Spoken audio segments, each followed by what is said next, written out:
그다음에 네 번째로 이제 설명을 할게 이제 오늘 드디어 제가 썰을 풀어야 되는 양자역 썰인데요.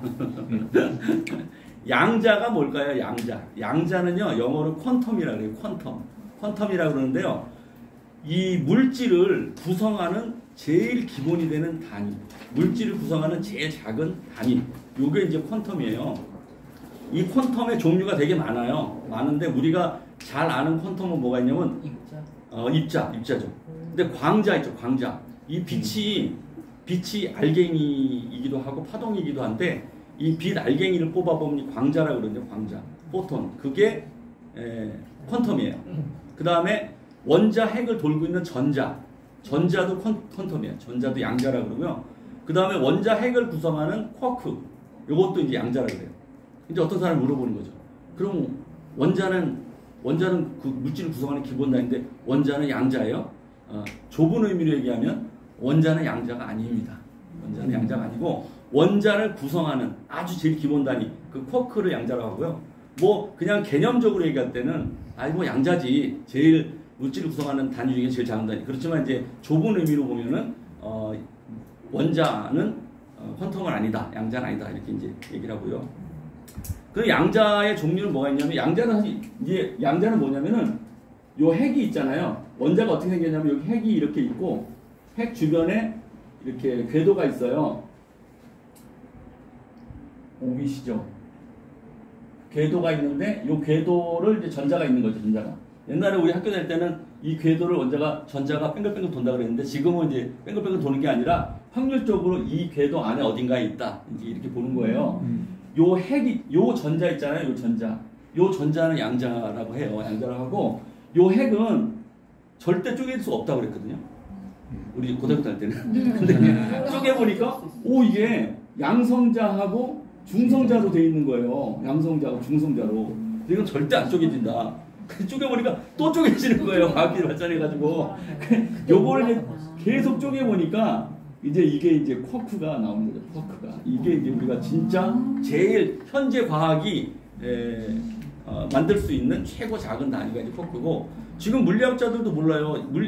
사실 과학이라는 게 그 시대에 따라서 기술 발전에 따라 계속 변하는 거거든요. 그래서 과학은 사실 말하면 과학은 진리는 아니에요. 변화하는 학문이에요. 그래서 이제 이 쿼크라고 하는데요. 이 그 스위스에 가면 이걸 뭐라고 읽는지 세른이라고 있나? 세른인지 째른인지 하여튼 그 스위스에 가면 그 입자 가속기가 있는데요. 이게 직경이 20몇 킬로예요. 그러니까 이제 우리 외곽순환도로 한 바퀴 돌면 그 정도 될까?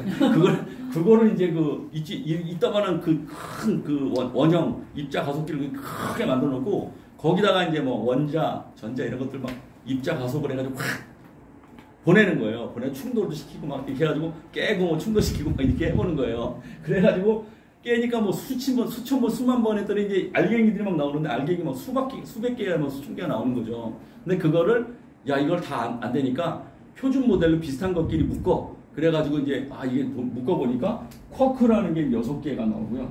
렙톤이라는 게가 또 6개 나오고 보손이라는 게 또 4개가 나오고 그 다음에 이제 힉스라는 입자 나중에 발견했는데 힉스라는 입자가 1개 나오고서 총 지금 이제 우리가 17개의 그 양자 덩어리 입자를 갖고 있다라는 것이 이게 스탠다드 모델입니다. 그래서 여러분들 여기 이제 제가 그림은 안 그려왔는데 이 인터넷에다가 양자역학 스탠다드 모델 딱 치고서 이미지를 딱 선택을 하면은 그 그림으로 예쁘게 잘 나옵니다. 한번 확인해 보시면 되고요. 그게 우리의 물질을 구성하는 가장 기본 단위입니다. 그게 이제 양자역학의 핵심 단어고요.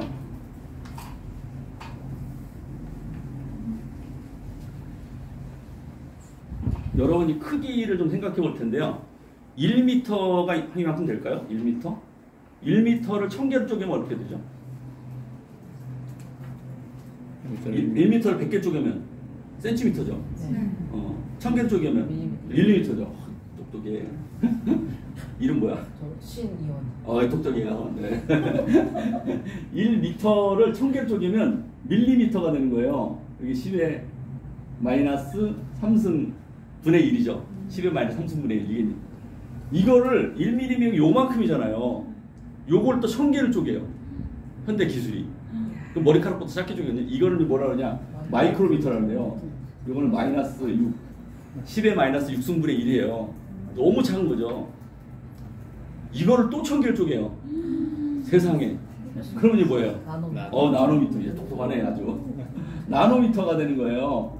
이 10의 마이너스 9승. 이 나노미터가 현대 우리가 활용하는 기술입니다. 그래서 우리가 네덜란드 그러면 이 히딩크의 나라, 축구 잘하는 나라로 아는데 사실 네덜란드가 소부장의 나라예요. 소부장 뭐냐면 소재 부품 장비. 그래가지고 지금 반도체 장비 중에 1나노, 2나노의 수준으로 컨트롤할 수 있는 나라가 그 장비를 만들 수 있는 나라가 네덜란드예요. 그리고 우리 이재용 부회장이 하이닉스 반도체 이런 네덜란드 가서 막 우리 장비 먼저 만들어달라고 빌고 내가 바로 네덜란드 이게 나노입니다. 나노면은 이제 그 완전히 그냥 현미경으로 들여다보면서 반도체 설계하는 그런 이제 나노고요. 나노를 또 1000개를 쪼깁니다. 피코라 그러고 여기 이제 마이너스 12승. 더 못 쪼겠죠 이제 더 못 쪼개겠죠. 고마 쪼갤까요? 또 쪼개는 fem토. 맞죠. 그다음에 아토, 뭐 제토.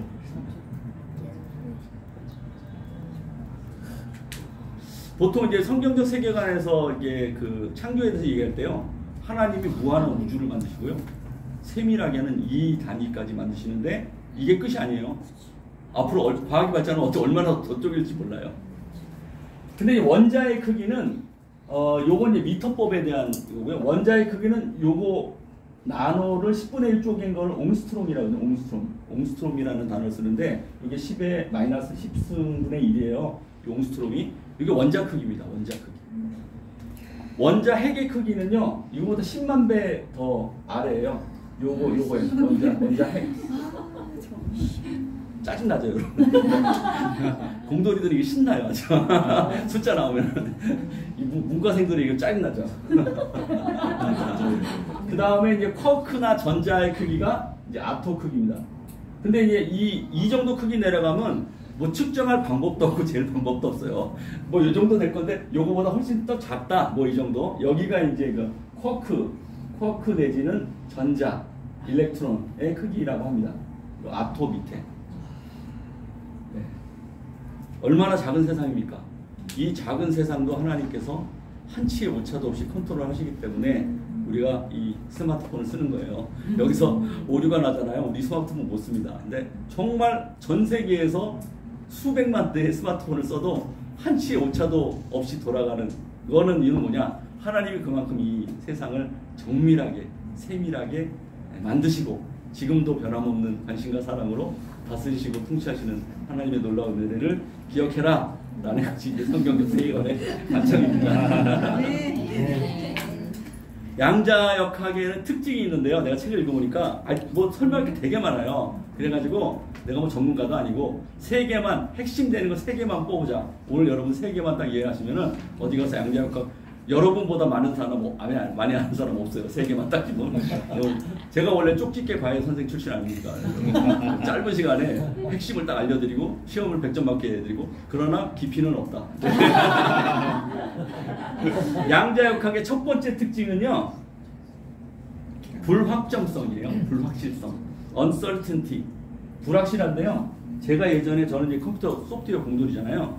제가 한 25년 전에 미국에 휴장을 갔는데 저는 국방 쪽을 했거든요. 군 프로젝트를 했어요. 군 프로젝트하고 영종도 이제 그 항공 관제하는 그런 소프트웨어 개발했는데 거기를 이제 그 교육을 갔는데 실리콘 그래픽스라는 그 회사에서 그때 이제 패트리어트 초기 모델을 시뮬레이션하는 프로그램을 봤어요. 그럼 여러분이 이제 여기서 미사일이 이렇게 팍 발사되는 거예요. 뻥 발사되면은 미사일의 궤도가 미사일은 요만큼 이제 발사돼서 요만큼 왔는데 전체 궤도가 쫙 나와요. 아, 이리로 떨어지겠구나. 순식간에 계산이 되는 거예요. 미사일은 여기 있는데 전체 궤도가 딱 나오는 거예요. 이건 어디냐면 우리가 이제 사드 레이더 같은 게 이제 계속 보는 거죠. 그러니까 이제 이 레이더를 우리가 이제 미국이랑 우리나라는 왜 자꾸 이제 우리나라에다 설치하려고 그러냐, 중국이랑 이제 그 북한에 왜 반대하냐면 이 사드 레이더가 가까운 데 있으면 이게 정확히 나오는 거예요. 근데 이제 미사일만 나오는 게 아니라 뭐 항공기, 비행기, 전투기 다 나오니까 이제 남의 집에 이제 망원경 들여대고 있는 거죠. 그럼 우리 우리 집에다 망원경 들여대면 싫어하겠어요, 좋아하겠어요? 그래서 반대하는 거예요. 근데 어쨌든 이 사드 레이더가 이걸 이제 보는 거죠. 계속 띵글띵글 1년 365일 하루 24시간 1초도 안 틀리고 계속 보는 거예요. 이 사드레이더, 뭐 미국에서 위성. 왜냐면 이제 한 방 맞으면 죽으니까 우리 원자 폭탄 한 방 서울에 터지면 다 죽는 거예요. 그러니까 이제 빵 출발하면 여기 이제 딱 출발했을 때 벌써 전체 어디로 떨어지겠다는 나와요. 그럼 얘가 이제 계산을 막 해가지고 여기 우리나라 패트리어트, 천궁 이런 미사일들이 있어요. 저고도에서. 그러면 얘가 이렇게 날라오면 벌써 여기 있을 때 내가 여기도 쏴야 돼요. 그래야 얘가 이제 맞지. 근데 저고도에서 못 맞추면 어떻게 해? 고고도에서 못 맞추면 저고도에서 그다음에 천궁 날려. 여기서 이제 맞추면 여기서 못 맞추면 계산이 틀렸어. 그리고 우리 같은 공들이 계산을 못해서 여기서 이제 뻥 터지는 거예요. 큰일 나죠. 그러니까 이제 이거를 정밀하게 이제 맞추는데 이게 왜 가능하냐면 뉴턴 물리학에서 모든 물체의 속도와 위치를 정확하게 계산할 수 있다. 이게 이제 그쪽 세계관인데요. 이게 이제 결정론적, 기계론적 세계관이에요. 모든 물질을 원자 단위 레벨로 내가 지금 컴퓨터가 없어서 그렇지 컴퓨터가 완벽하게 슈퍼컴퓨터 100대 갖다 놓으면은 온 우주에 있는 모든 입자들을 다 계산할 수 있어. 한치의 오차도 없이. 이게 이제 결정론적, 기계론적 세계관이고 요게 뉴턴 물리학이에요. 뉴턴 물리학. 그리고 이제 이게 이 뉴턴 물리학이 지금도 우리가 사용하는 전 세계의 전 지역의 비행기에 항공기에 로켓에 자동차에 다 적용하는데 1초야 오차도 없이 다 적용되는 거예요. 근데 우리가 사는 이 거시 세계에는 이게 정확히 1초도 안 틀리고 맞으니까 이런 계산도 하고 막 이제 뭐 패트리어트도 날리고 하는데 이 양자 세계 아까 이 작은 세계에 가보니까 계산이 안 된다는 거예요. 이 하이젠베르그가 내가 아무리 실험을 해봐도 계산이 안 돼. 속도를 정확하게 계산하면 위치가 정확하지가 않고 위치를 정확하게 잡으면 속도가 계산이 안 돼. 두 개를 동시에 계산할 수 없어. 이렇게 이제 하이젠베르그가 얘기를 한 거죠. 근데 이제 아인슈타인이 누구예요? 아인슈타인이 아인슈타인 아니야. 내가 아인슈타인인데 막 두 개가 계산이 왜 안 돼? 계산이 되지. 내가 아인슈타인이야. 이렇게 되는 거예요. 근데 이제 하이젠베르그는 네가 아인슈타인이 뭐해? 계산이 안 되는데 니네 거시세계지 이 양자역학의 세계는 안 맞아. 이제 그 싸움이 난 거죠. 그게 대박인 싸움이 난 거예요. 그래가지고 이제 제일 양자역학의 제일 큰 특징은 uncertainty, 불확정성의 원리. 이제 하이젠베르그라는 사람이 이제 이걸 주장을 한 거예요. 그래서 이제 기존에 이제 물리학자들과 대박 이제 싸움이 난 거죠. 이게 제일 중요한 것이 이제 불확정성의 원리, uncertainty. 이거 두 번째는 이게 또 이제 골 때리는데. 이중성이라는 거예요. 이중성. 듀얼리티인데, 이 전자라는 게 있잖아요. 전자라는 게, 이 양자라는 게 다 입자라고 생각한 거예요. 입자다. 전자 알갱이잖아. 언제든지 관측할 수 있고, 볼 수 있고, 계산할 수 있고, 다 그런데, 실험을 이제 이중 슬릿이라는 여러분 아실 텐데, 실험을 한 거예요. 이렇게 구멍을 이렇게 또 통과해가지고, 여기다가 이제, 입자를 보내는 거죠. 보내니까, 이쪽 벽면에, 이렇게 쌓이는 거죠. 전자가. 여기로 쐈으니까 여기로 붙이니까 여기로 용 모양 그대로 나오는 거죠.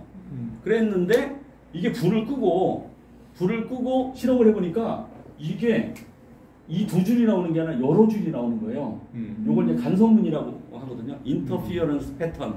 인터피어런스 패턴이 나오는 거예요. 이거는 파동에만 나오는 패턴인데 왜 이 패턴이 나오는 거지? 위치가 달라져. 그래가지고 뭔 차이야고 보니까 관측을 할 때는 두 줄로 나오고 관측을 안 하고 깜깜하게 하니까 파동이 나오는 거예요.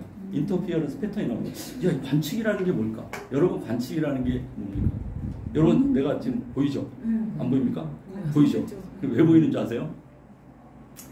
이 형광등의 빛 알갱이가 나와가지고 알갱이인지 파동인지가 나와가지고 나를 땅 때리고 여러분한테 퍼지는 거예요. 퍼져서 여러분 눈을 들어가서 망막에 상이 맺히면 내가 보인다는 거예요. 그러니까 정확하게 얘기하면 0.0001초 전 모습을 보는 거예요. 사실은 빛이 붙여서 가는 거거든요. 이게 관측이라는 것은 결국은 빛을 통해서 보는 거예요. 그러니까 여러분 아까 해 얘기했잖아요. 여러분 지금 해를 딱 쳐다보면 햇빛이 보이잖아요. 그게 8분 10초 전에 해예요. 지금 그 햇빛이 아니에요. 그렇듯이 이 관측이라는 것은 빛을 쪼였을 때 그 빛이 띵 맞고 돌아오는 건데 이제 두 가지 설명이 있어요. 하나는 전자도 빛의 속도로 움직여. 거기다 관측을 했잖아요. 그 띵 부딪혔는데 얘도 빛의 속도로 움직이니까 위치를 정확히 계산하면은 그 속도를 계산을 못하고 속도를 정확히 계산하려고 하면 얘가 워낙 빠르니까 그런 설이 하나 있고 하나는 빛도 알갱인데 이 전자도 굉장히 작잖아요. 아까 10의 마이너스 18승 미치잖아요. 그러니까 광자 얘를 측정하려고 빛을 딱 켜놓은 순간 광자가 전자에 띵 부딪히는 거예요. 그럼 얘도 작은데 얘가 영향을 받을 거 아니에요. 그러니까 이제 파동성이 깨지면서 입자처럼 보인다라는 설이 있고 이제 그렇게 돼 있어요. 그러니까 이제 그래서 결국은 이 쿼크는 입자이기도 하고 파동이기도 하다. 그러니까 또 아인슈타인이 내가 아인슈타인인데 뭔 소리를 하는 거야? 인마 입장이 있다면 파동은 파동이지. 그러니까 아인슈타인이 계속 이제 반대를 하고 싸우는 거죠. 승질이 나는 거예요. 아인슈타인은 자기를 무시하니까. 내가 물리학에 인마 내가 저 노벨상 받은 사람인데 무슨 개소리를 이렇게 하는 거야. 아인슈타인이 성질이 막 버럭버럭 내는 거예요. 그게 이제 이중성이고요. 세 번째가 이제 꿀 때리는데 중첩성이라는 건데요. 설명이 좀 어려운데. 원소 중에 우리 이제 화학의 이제 기호들 이제 원소가 있잖아요. 물질 중에 원소 있는데 그 원소 중에 방사성 동위 원소라는 게 있어요. 그 방사성 동위 원소는 뭐냐면 아까 핵 설명했을 때 핵이 이제 양성자하고 중성자의 조합으로 핵이 이루어지잖아요. 근데 어떤 원소들은 이게 조합이 안 맞아. 그래서 불안정해. 그래서 그걸 안정화시키려고 자꾸 붕괴를 하거든요.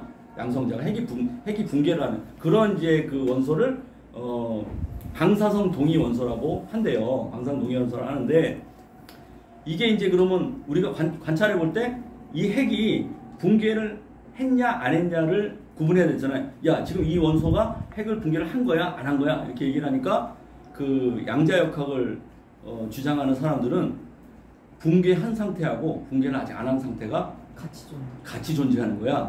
중첩돼 있는 거야. 이게 이제 슈퍼 포지션이거든요.